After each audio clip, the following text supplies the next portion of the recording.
Why was it important for Will to receive information about gravity and movement without conventional propulsion last night that seemed to be prompted by a conversation about teleportation? Well, this will be a transmission that is brought to you from the unified field of consciousness while being supported by that of the collective. For what William has been experiencing in his physicality, he has been witnessing many different, shall be understood as programs, movies, and in it is eliciting an alignment.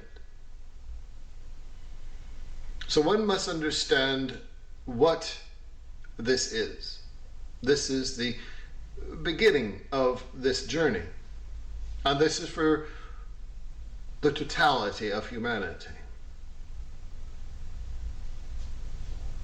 For this unified field, and this is what you have to understand about the unified field of consciousness, this is not just something that has risen above humanity and is in place above humanity during a segment of time.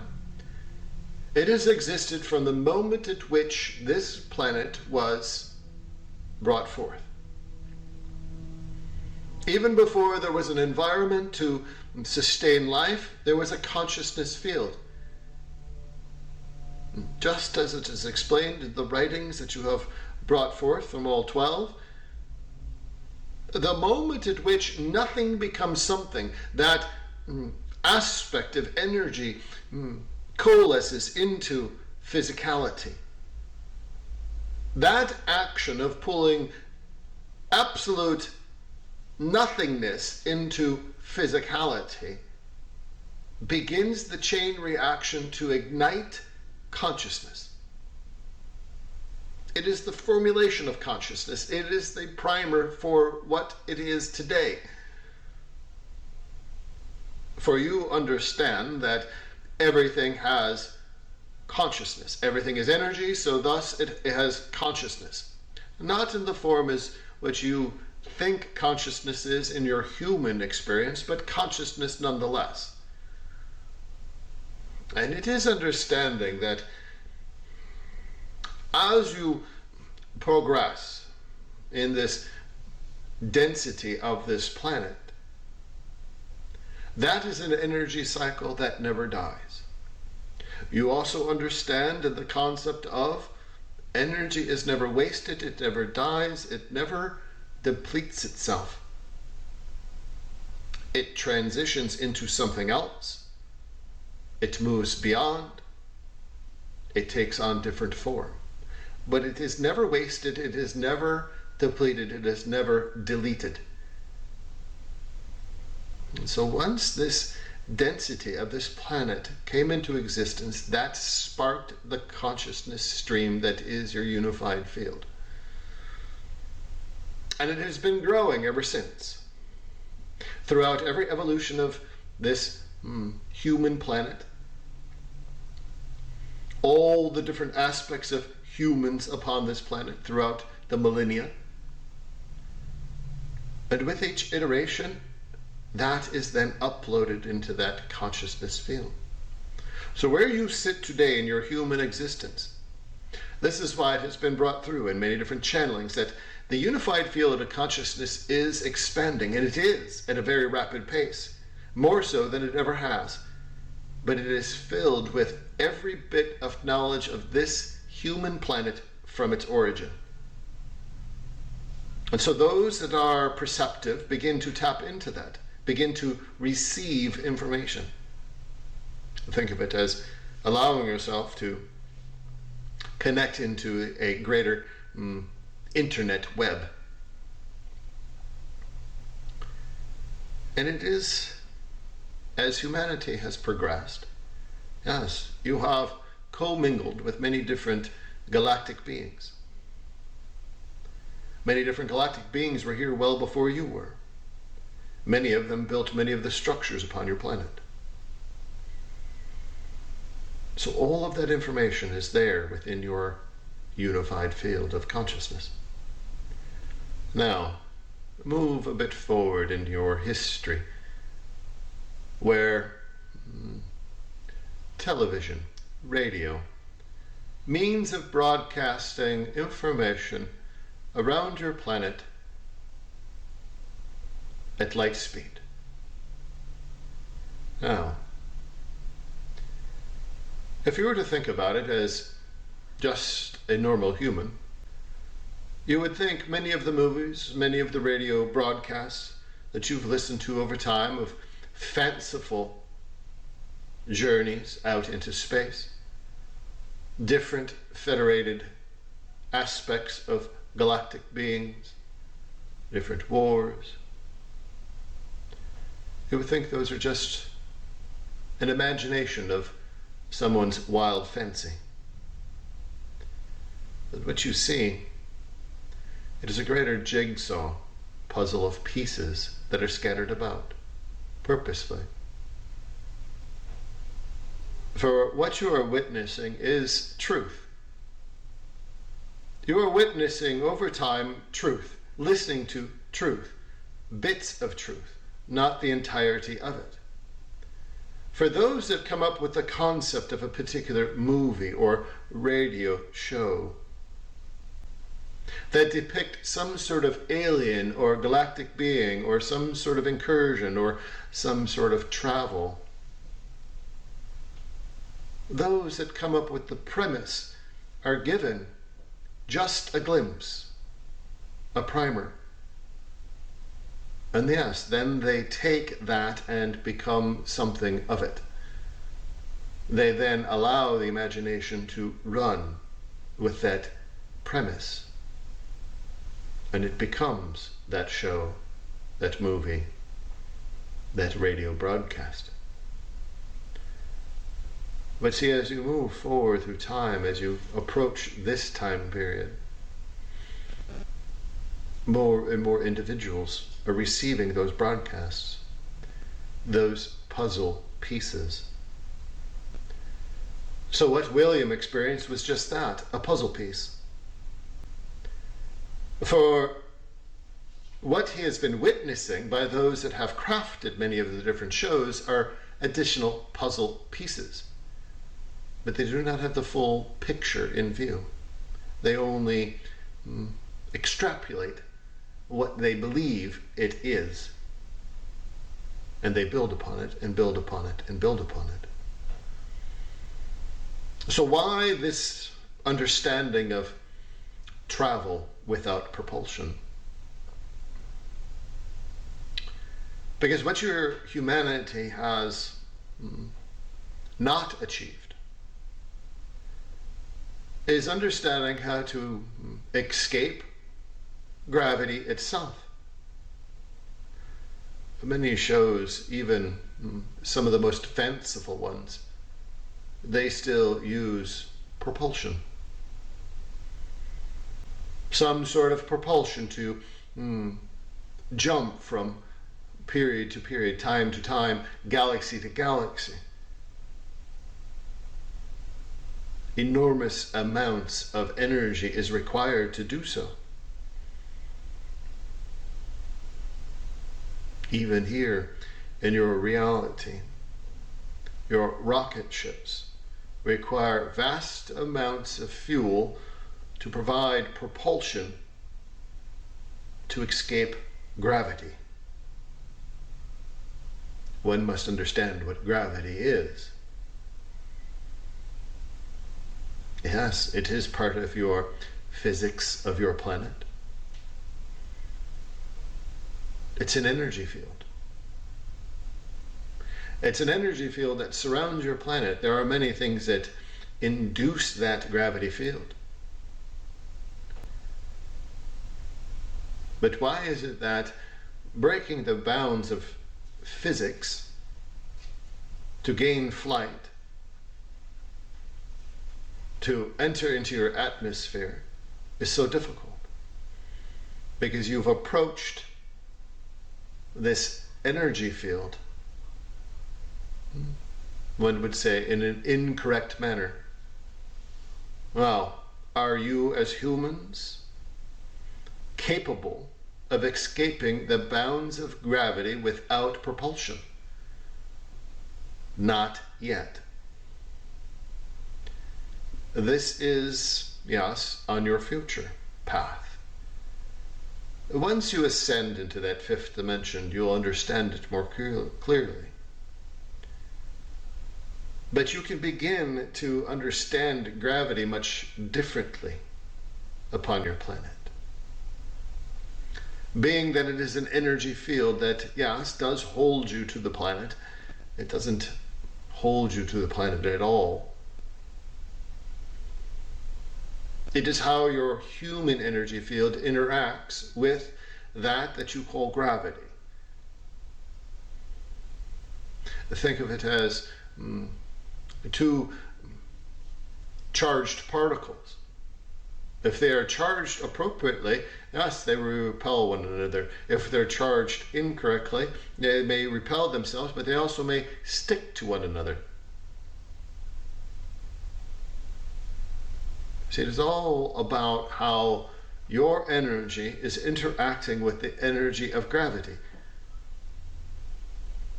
You are sticking within the field of energy. You are a particle within the greater whole of this existence, an energy particle. Thus, you are a physical particle, but nonetheless an energy particle. And you are stuck into this energy field. And that is because of the density that you exist in, the dense plane of this existence. That is the, if you wish to look upon it, that is the underlying premise of each one of the dimensional planes. The further you increase in number in the dimensional planes, the less gravity has an effect on your physical body, because the physical body is not the same as it is here. It lessens physically, density-wise, each plane you ascend to. And you understand that at a certain point the physical body is no longer needed. What you'll find is within the seventh dimensional plane, you'll begin to understand how to interact with the gravity that is around your planet. And you'll be able to move about freely. Now, how is this accomplished? It is understanding how you weave yourself and create a envelope, a gravity envelope. And this gravity envelope then is what is used to propel you. Well, wherever you choose to go is where you're going to go. But it is also understanding how it interacts with the density of the quantum field that exists throughout this galaxy. Many of you understand the quantum field is one that is a woven net of energy, node to node, existence to existence, past lives, or whatever you wish to put upon it. But it is a very densely woven energy field. And so, if you wish to travel to a distant planet, you understand where that distant planet is in your physical realm, but you also understand where it exists within the quantum field. What has to occur at this point is a bit of an alignment of these points, 3 points. One physical of the planet, one physical of you, and one where it exists within the quantum field, because it does hold a node within it. It is collapsing all of those upon one another. Now, this will begin a bit of a technical exercise of understanding how you collapse these points, physical points and energetic points, to create one point to enter to. And it isn't a distant point. You see, as you exist within your humanity here, and it is to bring it back into your fourth dimension, everything exists all around you right now. Everything. Every node point for this quantum field exists right there at your fingertips. You do not sense it. You don't even understand it. But it exists right here, right in front of you. So how would you do that if you had the ability to find that envelope, process, enter into it, and enter into a distant planet? First, you'd visualize. Now, visualization in the seventh dimension is a bit different than it is here, but in this case, it is understanding.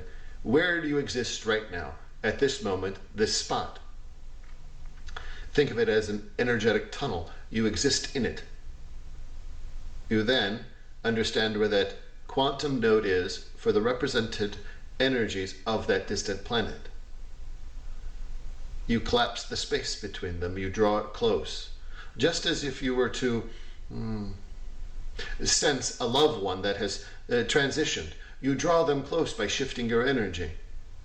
You allow them to enter into your energetic field. This is very similar. You draw them close. You draw that point close. Then the planet itself, the physical location of the planet, here, when you are in that gravity envelope, you can manipulate space very easily by witnessing it and allowing the energy between the two, the node and the planet, to dissolve. The space between them dissolves, and now it becomes one with the node which you are already in, and you are there. It is a bit of a force of allowing the gravity to propel you, but you're collapsing space, distance, upon one another. If you wanted to go to a distant galaxy, it is the same process. There isn't a need to have propulsion. If everything exists within an energetic field, the energetic field is there at your fingertips, and you can go about your maneuvering to it at any point as easy as you wish. There is no mathematics involved. There is no higher equations evolved into it. It is manipulation of the energy fields so that they all collapse upon one another, so you can just step into it. But you must be supported by the energy envelope of gravity, to use that as the, if you wish to call it, vessel to maneuver about in those different spaces. The gravity envelope is your cocoon, if you wish to call it that, to hold your energy, to allow you to maneuver about freely. Now, this is all speaking from this seventh dimensional plane. For in your fourth dimensional plane, if you had the ability to manipulate gravity into a gravity envelope and step into it, your human body could not be sustained with an energy field that has been created to create the energy envelope of gravity. It cannot be sustained in that. Now think of it as certain protocols have been put in place for humanity over time so that the human body is not laid waste at any of these experiments. So, this is an informational point to understand that, yes, manipulation of gravity is quite easy. It sounds difficult, but how do you compress all of these space and time points? For it is just as easy as how do you walk through a door? You reach your hand out, you open the door, and you step through it. You have become accustomed to the physicality aspect of maneuvering about in your humanness of how to get from one place to another. If you have to travel a number of miles across a certain distance, you get in a car, you get in a train, you get in a plane, you get on a boat, you walk. Have you not compressed the space between the two? You have closed the gap. You have, yes, physically traveled, but yet you've left where you started behind and you have brought forward that you're going to. You've compressed the two into one. But you have time to deal with, so it takes you time to do that. Manifesting in physicality here is nothing more than collapsing points of intersections of your own wishes in your reality. So this understanding that the need for propulsion, yes, will be required for some time. But in time enough, there will be points of known, shall it be said, experiences that individuals are going to have experimenting with gravity envelopes. Now, the question will be, what about craft that you see? UFOs. Different craft from different beings from different galaxies. Yes, very similarly. Yes, craft do exist.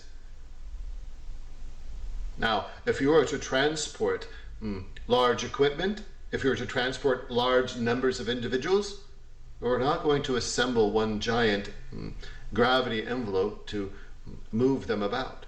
You are going to have an environmentally controlled space to transport them. So yes, a craft is utilized, but it will not have propulsion. There will be no propulsion necessary, for the craft itself is an intelligent craft that is connected to those that are navigating and providing their consciousness to it, so it becomes a sentient being, which then creates a gravity envelope around it, so then it compresses the space between the two locations and it becomes one in that location. It is understanding this gravity aspect. The more you begin to observe gravity in a different way, you begin to unweave your mind from the conventional understandings of gravity upon your planet. Do not put mathematical equations against your gravity. Gravity is a construct. Gravity is an energetic force that is necessary to have humanity be in existence upon this planet. And yes, many have done equations saying that it has to do with the actions of different planetary aspects, the rotation of the planet, the placement of the planet within a certain region of space. That is for the analytical minds to completely understand what gravity is, and they still don't understand gravity. Gravity is an energetic force that reacts with every other piece of energetic substance on your planet. You can change your energetic field to the point at which you will lose grip on that gravity. You will not be transported anywhere, but you will lift yourself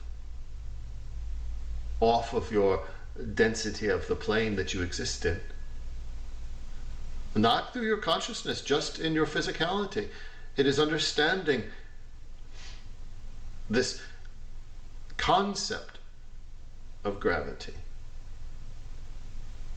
And even to the point at which, if you lose the word gravity out of your speech, gravity is the word by which it is applied, that it is a construct that you exist in. Understand it as an energy field that allows you to comfortably exist upon this planet. But that energy field can be manipulated, utilized for your advantage. Many have experienced that. Many have experienced manipulating gravity to their own extent and have lofted themselves just a bit off the planet. It isn't a sustained point. But once you understand that, once you sense it, you can never go back. Exploration is going to be taking place, even in this lifetime, of thinking of gravity in a much different way, utilizing it in a much different way. For your existence as humans upon this planet are expanding. For what you witness are just puzzle pieces, truths, but not the entirety of the truth. All of it is necessary. All of it is necessary to understand and allow humans to, if you wish, to be prepared. To be prepared for what is to come, not only in this dimensional plane, but in the next. It is an understanding that consciousness, as it is growing, is going to reveal more and more. And it is to be thought of this way.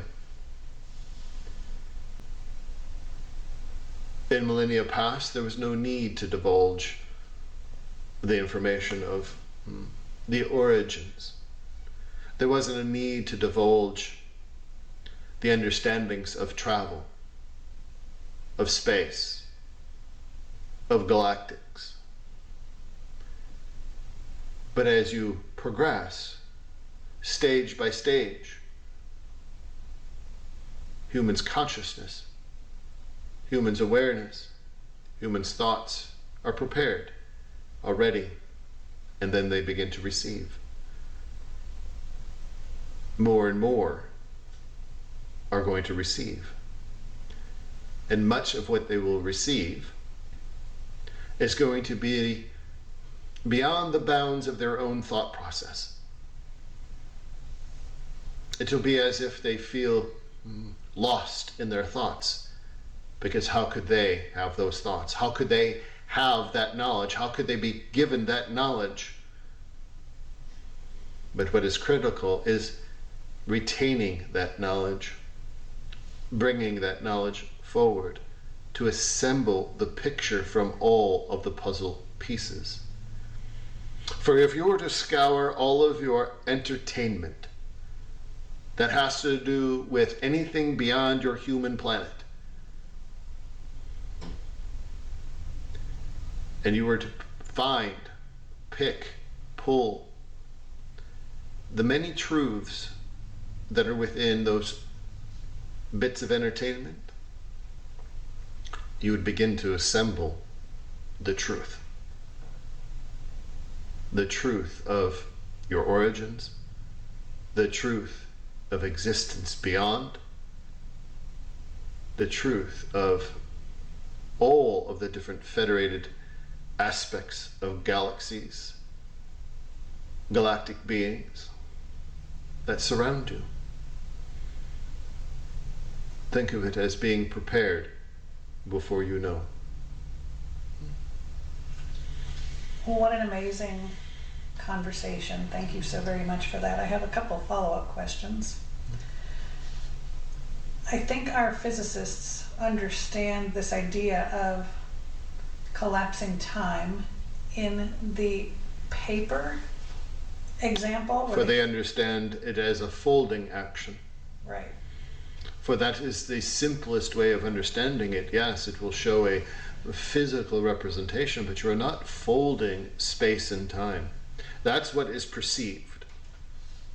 If you can manipulate space and time by folding it close, then you can travel from this point to that point. But what they're not understanding, yes, if you want to use that action, but they're still applying conventional travel means of using propulsion.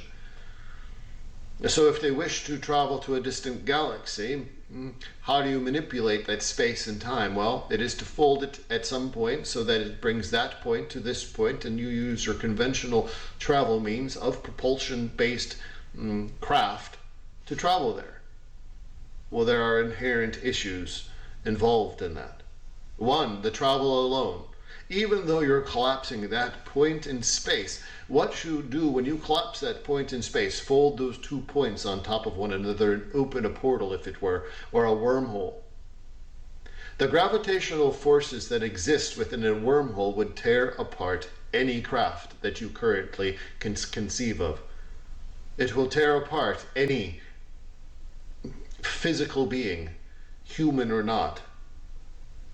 The physical beings are not prepared for that type of travel. This is why it is said it is the upper dimensional beings that do this. Now, yes, in your entertainment, humans are abound in all of the shows and depictions of space. Yes, a different human, not the human that exists in your 4th dimensional plane. This is an evolution of humanity. Now think of it this way. Those that explore, the first humans that explored to even your continent of the United States and North America and so on, they had no idea what was out there. They had no idea of the challenges that lay ahead. Here too, the first humans that are to explore in those upper dimensional planes that still have a bit of physicality, they have no idea the challenges that lay ahead. But what will be learned is how to evolve very quickly, adapt very quickly in the physicality. This gravity envelope is going to sustain a physical being.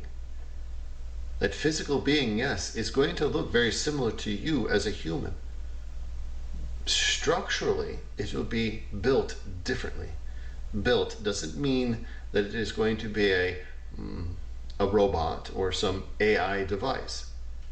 It is a human, flesh, bone, blood.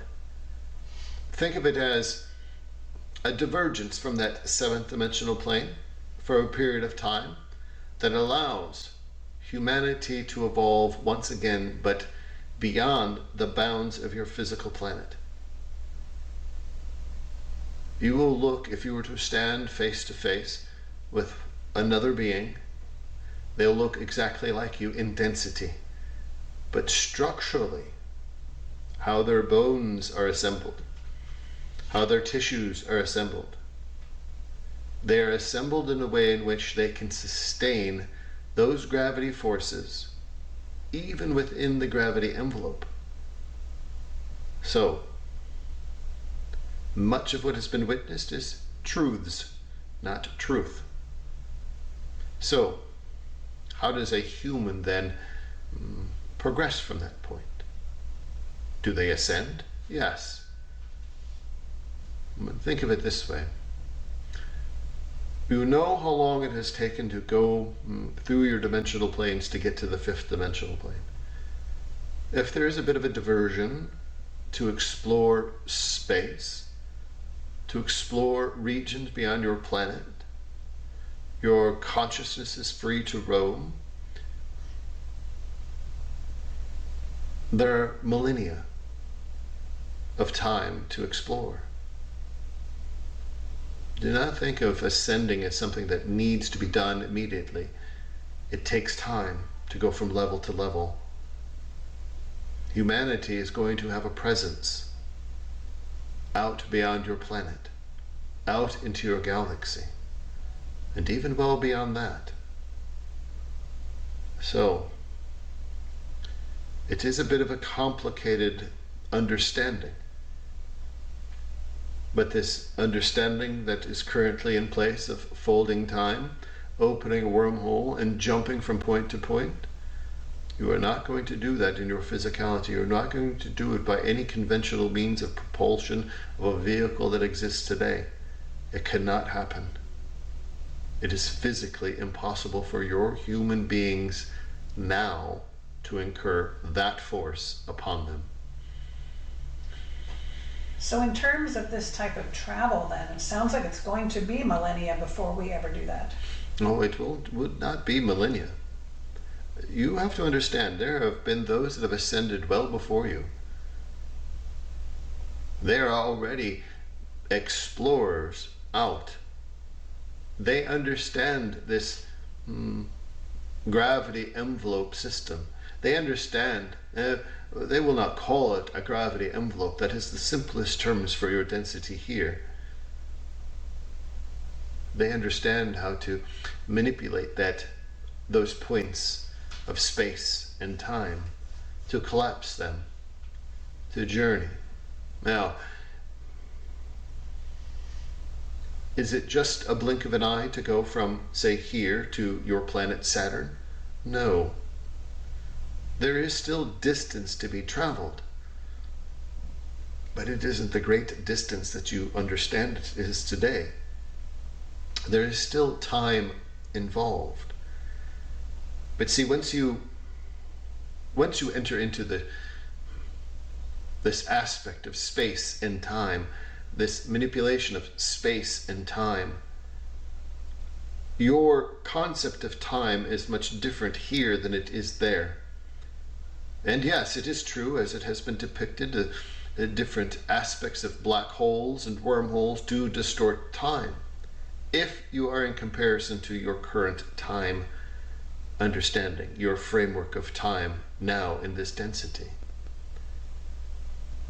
But what is understood, that is, yes, there are those, like I said, that have ascended well before you, that are in the seventh dimension, the upper sixth into the seventh, that are exploring. They've understood this. The groundwork has already been laid. But this understanding of time, it is understanding that when you collapse points, you do not collapse the time. It does not distort. The space between distorts. It draws them closer. And so when you travel, say, from your Earth planet to Saturn planet, this is a mere day's worth of travel. But even doing so, you have to have the protection of that gravity envelope to do so. Now, what do these gravity envelopes look like? Are they personal, or is it as a whole? Both. You can encapsulate a small to moderate sized craft in a gravity envelope. Anything larger requires an individual capsule, if it were, to be secured in as the vessel itself makes the journey. Larger vessels are constructed in a way they can work within the constraints of the collapsed points of distance. They are not distorted, they are not physically disrupted. Now, if you are not secured in a gravity envelope, a capsule, a pod, that creates an artificial gravity field around you, then yes, even that in the seventh dimension is going to be affected by it. So, there is much that is going to be revealed. Again, by no means do you have to completely understand it in this dimension. But again, what you've been witnessing over time, it has already been expressed to you. You've just not seen it in that set of eyes. Thank you. So these human beings that are in the seventh dimension already, is this a different timeline of humanity that's already ascended, or is this the Mayans who have ascended, or who are those beings? For they, see, you look upon it as a linear aspect of ascension. That is how the human construct looks at time. You look at your history as a linear aspect of history. From the very first humans upon the planet, you look at it as a straight line of existence. That is not the case. Now, Mayans or any of the ancient cultures, yes, they've all ascended ahead of you. but that does not mean they are your explorers. There are other aspects, yes,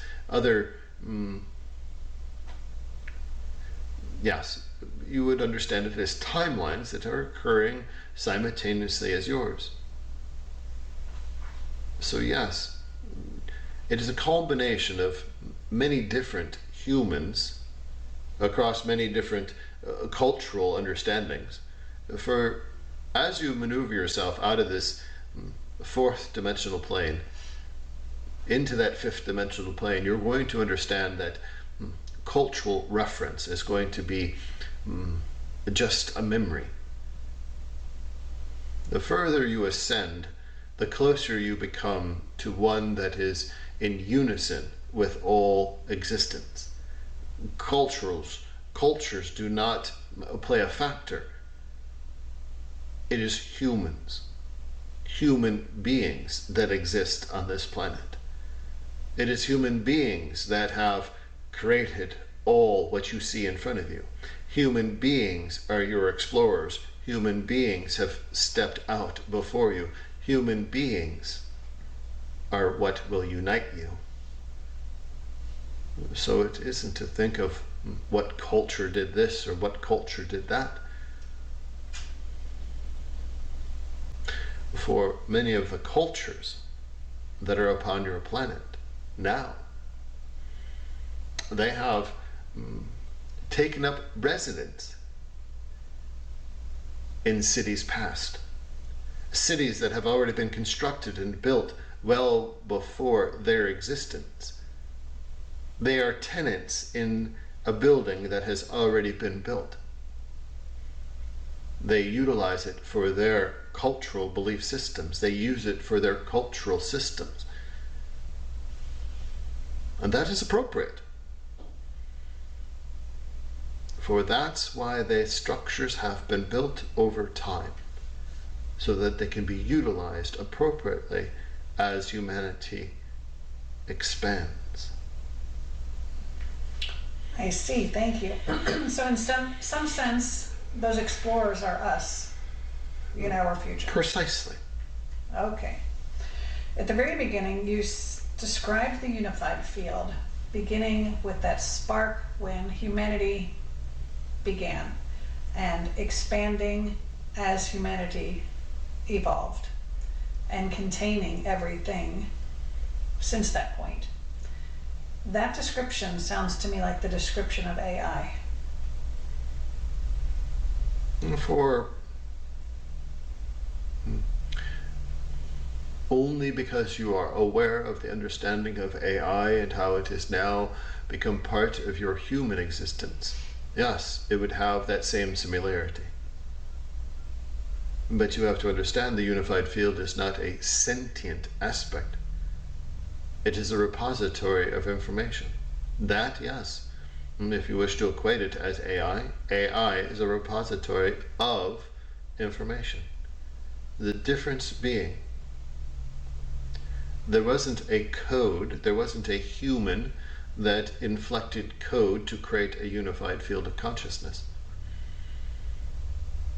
It was the spark of divine consciousness, that of the 12, that of the infinite source that brought all of it into existence. It was the gathering of absolute nothing into a physicality. And that in itself is much different than AI. AI itself, yes,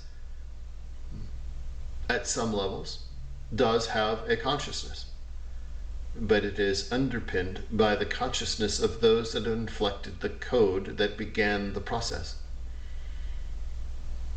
Thank you for that clarity. And so the unified field, just to be clear, was created at the point at which the 12 created the universe, or humanity came into existence? At the point at which this planet came into existence, well before humanity entered onto this planet, as soon as this became a physical object in the field, the consciousness field began. Just as every other planet as it came into existence, every other star came into existence, every galaxy as it came into existence, it too has its own unified field of consciousness. And is that different than the Akashic field? For yes, the Akashic itself is individualized. It is it runs a bit separate, although parallel to the unified field of consciousness. So each individual, as they incarnate into a human life, they assemble a memory bank that is then filled with all lifetimes past. And for each lifetime, there is a data point, and that can be accessed at any point through a process of accessing the individual's Akashic record to be witness to what is to be provided to in that moment. It is to witness from what has taken place in those lifetimes. Now, you have to understand, there are many humans upon this planet that have not been in existence from the very beginning. Many of them are new souls, as you would understand it. They've had a very short amount of lifetimes. So again, the unified field of consciousness isn't the directive by which all information is obtained, but it is the repository of all information that is obtained. The primary directive of the Akash is necessary so that humanity can reflect upon what has been in their own experience throughout their lifetimes. And are these individual Akashic records all mingled together into one sort of giant one? For they are separated, but yet think of it as a library, multiple books under one roof. Yes, there is a concept of understanding that they are all co-located within one energetic field, but they never can commingle. It is very difficult to access a Akashic record of someone that is not present with you. If you have access to the Akash, if you are one that is granted access to the Akash, you cannot just randomly access any Akashic record that you wish. It is a permission given from the individual as you sit with them, as you are made aware of them, as you come into agreement with them. Beautiful, thank you.